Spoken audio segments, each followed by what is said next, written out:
que cette maison est devenue un hôtel charmant.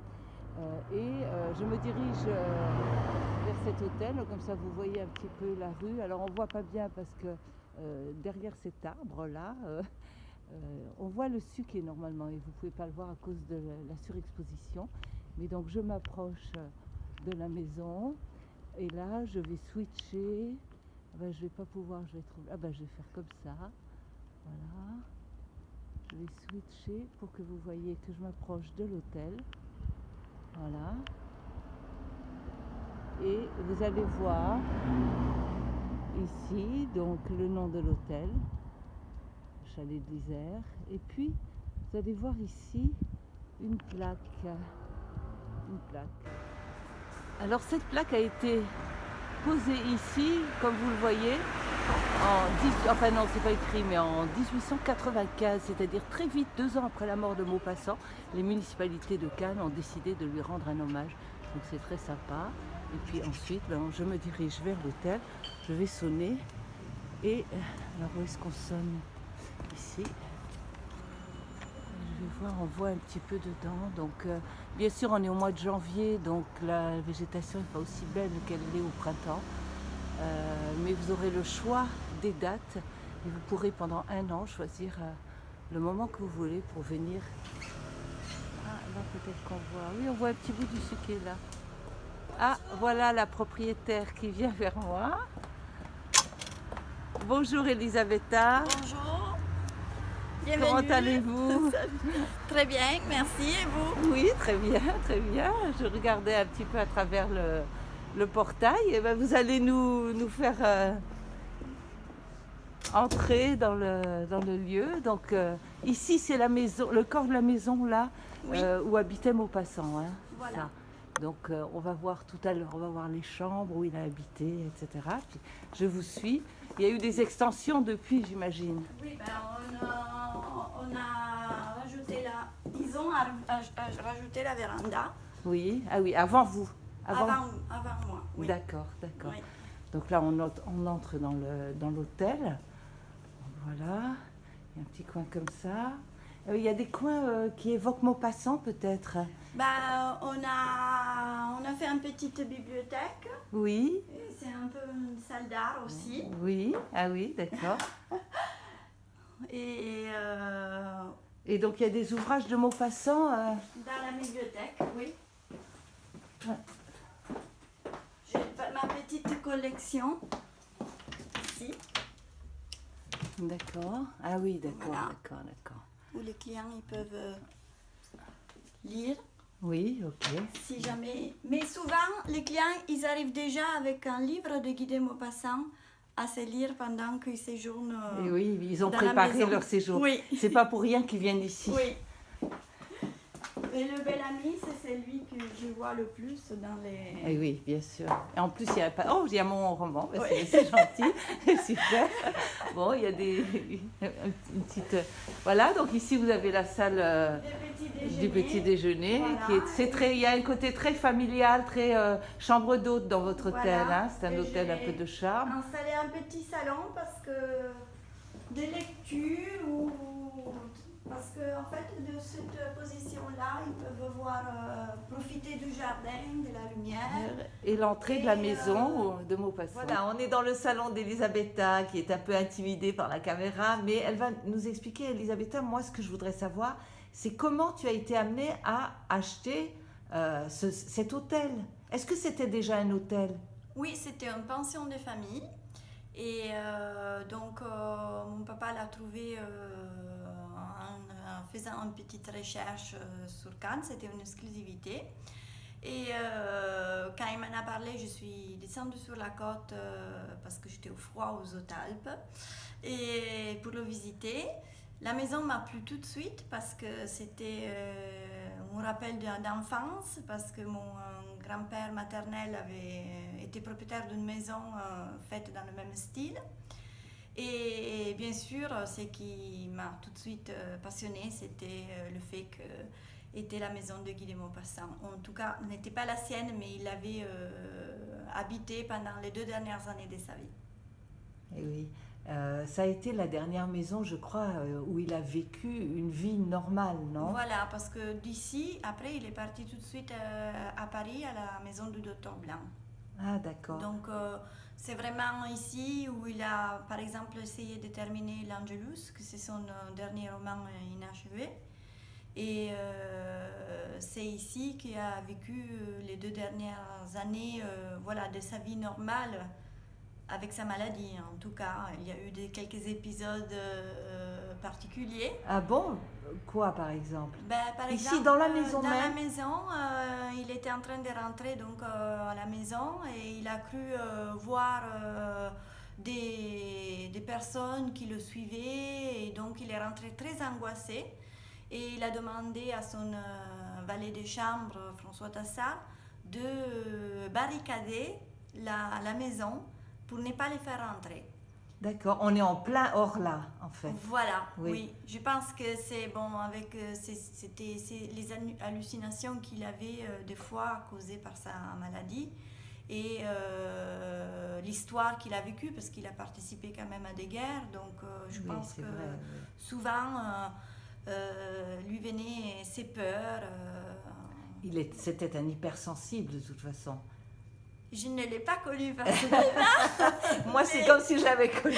Mais maintenant. c'est vrai que il était un personnage, il est un des personnages très attachants. J'ai lu avant d'acheter, quand je savais que j'allais l'acheter, j'ai lu toutes ses biographies, son histoire, sa vie d'enfant. Il était très célèbre de son vivant, hein. D'ailleurs, c'est pour ça qu'il y a une plaque sur l'autel, parce qu'en fait, 2 ans après sa mort, sa mort a tellement bouleversé le paysage littéraire ici, enfin, en France, alors que les journalistes ont tout fait pour pas trop parler de la folie, pour pas trop parler de son état. Bon, on savait qu'il était dans la clinique du docteur Blanche, on savait qu'il avait perdu la tête, mais les journaux People de l'époque, on va dire, eh ben, ils ne racontaient pas trop les anecdotes qui pouvaient être dégradantes Oui. pour lui. Parce que je crois que sa maman avait écrit aux amis journalistes et leur avait demandé de respecter un petit Et peu. en effet, effectivement, le départ de Cannes a été fait très dans la discrétion. Ah oui. Parce que, effectivement, j'avais lu quelque chose à propos de ça et il disait qu'ils avaient vu un homme dans une chemise de force, mais qui ne savait pas qui était, qui partait. Ah oui, Voilà. oui, parce qu'ils lui ont mis la camisole de force pour partir. Oui. Il a fait une tentative de suicide. Tout à fait. Et puis, il commençait vraiment à déraisonner. Et puis ensuite, il est resté 1 an et demi, je crois, à la clinique. Et puis, il est mort. Bon, il faut dire que c'était les suites de la syphilis. Bon, pauvre Maupassant. Bon, on va parler de choses plus gaies parce que Oui. l'hôtel est très beau. C'est pas pour rien que Maupassant l'avait choisi. Il pouvait aller à pied au Vieux-Port, donc à son bateau, remonter. Il avait une vue magnifique. C'était ensoleillé, c'était vraiment il aimait bien les maisons. Quand on regarde aussi la maison qu'il a habitée quelques années avant à Antibes, ça ressemblait aussi à ça s'appelait aussi le chalet des Alpes, je crois. Bon, il faut dire que c'était la mode à l'époque de ce genre d'architecture, hein, qui ressemblait à des chalets, on ne sait pas Dans pourquoi. le quartier, il y en a pas mal de maisons où il y a écrit chalet, les voisins aussi. Et il faut savoir que par contre, tout le reste, c'était des orangers. Hein. Et oui, c'était la Donc, campagne. Oui, parce qu'il aurait pu louer quelque chose dans le centre-ville, mais apparemment, ce qu'il aimait aussi, c'était retrouver le côté campagne à Cannes. Oui. Donc, et puis ici, il disait que j'ai trouvé à Cannes une maison à l'abri de tous les vents.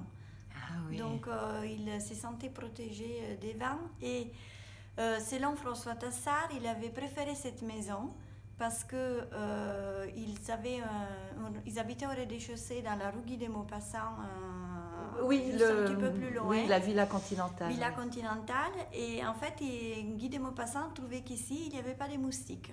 Ah oui, d'accord. Ah oui, c'est super. Voilà. En bon parisien, il n'aimait pas les moustiques du Donc sud. ici, il n'y a pas des vents et des moustiques. Oui. Très bonne publicité pour l'hôtel. Mais oui, mais c'est vrai, il faut le dire, il est bien situé, il est un peu sur les hauteurs, il y a une jolie vue, c'est un beau quartier. On va à pied au centre-ville, enfin, je dis au centre-ville, hein, Cannes c'est très petit, hein, on est encore au centre, mais disons vraiment au cœur de la vieille ville, du vieux port, du palais des festivals, on y est à 10 minutes à pied. Donc c'est vraiment super. On va aller voir peut-être la chambre où il a habité. Ok. Il faut cacher peut-être. Ah ben non, parce que ça c'est... Alors voilà la lettre qui a été envoyée par l'arrière-petit-fils du docteur Gimbert. Enfin non, qui a été, oui voilà, et qui est la lettre de Maupassant adressée au docteur Gimbert à l'époque. Mon cher ami, je voudrais bien vous voir, je deviens tout à fait fou. Bien cordialement, Maupassant. Ben, pour un fou, il était très lucide. Hein, oui, oui. Alors il adresse cette lettre à monsieur. Alors quelqu'un a écrit Maupassant dessus pour se rappeler certainement de qui il s'agissait, mais c'est adressé à monsieur le docteur Gimbert, Villa des Myrtes, route de Fréjus. Ah oui, ben, monsieur Gimbert, c'était un docteur cannois. Effectivement, j'en parle dans le roman. Alors voilà la lettre de son arrière-petit-fils. Veuillez trouver ci-joint la photocopie d'une lettre de Maupassant qu'il a envoyée à mon arrière-grand-père, le docteur Gimbert, à Cannes. Malheureusement, l'original a été perdu. Bon, j'ignorais encore, il y a un an, que le chalet de l'Isère existait encore. Bravo d'entretenir le souvenir.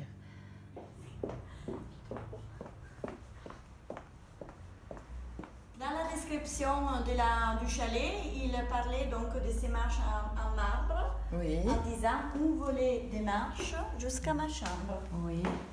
Voilà. Et la chambre, elle est celle-ci. C'était pas comme ça. Et là, voilà la chambre de Maupassant.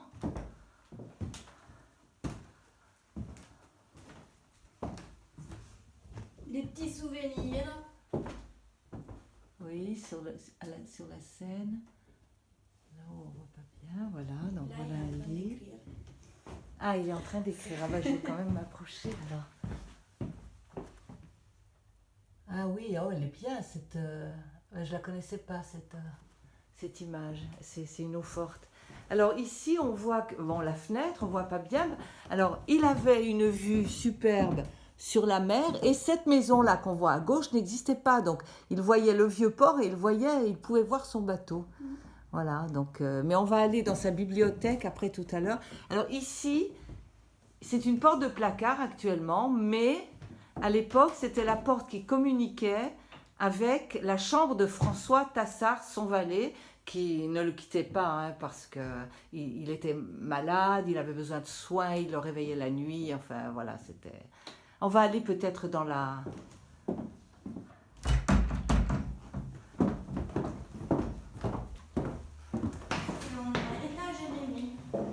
Alors ici, on voit, il y a encore un peu de fleurs sur les bougainvilliers pour le mois de janvier, c'est extraordinaire. On voit le suquet. Et la pointe de l'Estérel. Oui. Alors, ça, ça, c'est la couloir. bibliothèque. Et cette chambre qui est devenue une chambre, c'était la bibliothèque de Maupassant. Avec, donc, alors là, on comprend mieux la vue qu'il devait avoir. Puisqu'on voit, voilà, on voit le suquet. On voit le citronnier juste devant. Voilà, donc ici vous avez mis des livres en fait, Oui. hein, puisque c'était sa Vous bibliothèque. rappelez la bibliothèque, oui. Ah, et là c'était la chambre de François Tassard Voilà. qui donnait, donc ici on voit, vous avez mis un extrait de, voilà, enfin François Tassard chez Maupassant.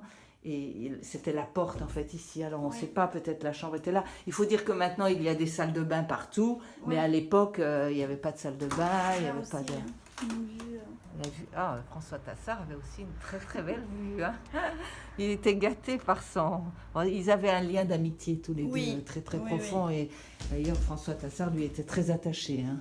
Oui, Oui. Et il a écrit deux livres en souvenir de Guy de Maupassant. Oui, oui.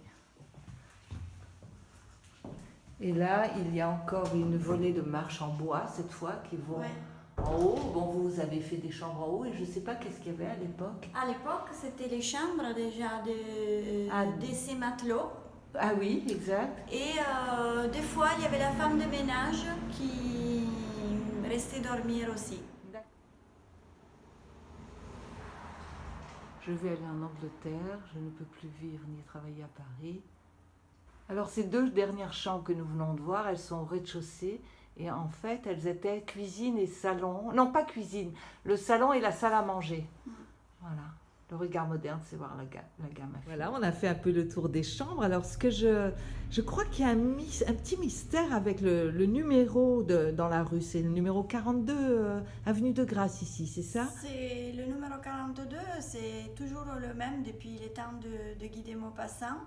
Et le mystère, c'est qu'en fait, on est un peu perdu parce qu'il y a les autres numéros qui sont... qui suivent pas. Qui ne suivent pas, oui, et qui... Donc, on cherche souvent, on se perd un peu parce que probablement on a voulu laisser la maison 42, le numéro. Alors que les numéros ont changé, les autres numéros. Oui, les autres numéros, ils ont changé et lui, il reste toujours 42. Il y a un 47 en bas, il y a un 44 annonces et on peut trouver que le 42. Il faut être guidé par le fantôme de Maupassant pour trouver la maison, Oui. Mais parce que ça se mérite de passer quelque temps dans cette maison. Et je rappelle donc que vous pouvez être le gagnant du concours et passer 2 nuits. Vous serez accueilli par Elisabetta, comme vous avez pu voir, qui est charmante et que vous accueillera avec beaucoup d'abord de gentillesse et puis aussi de renseignements sur Maupassant, etc. Donc elle va pouvoir vraiment parler de littérature avec vous. Ah, il y a le téléphone qui sonne, c'est pas grave. Et en fait, voilà, vous serez peut-être le gagnant du concours La Lettre Froissée.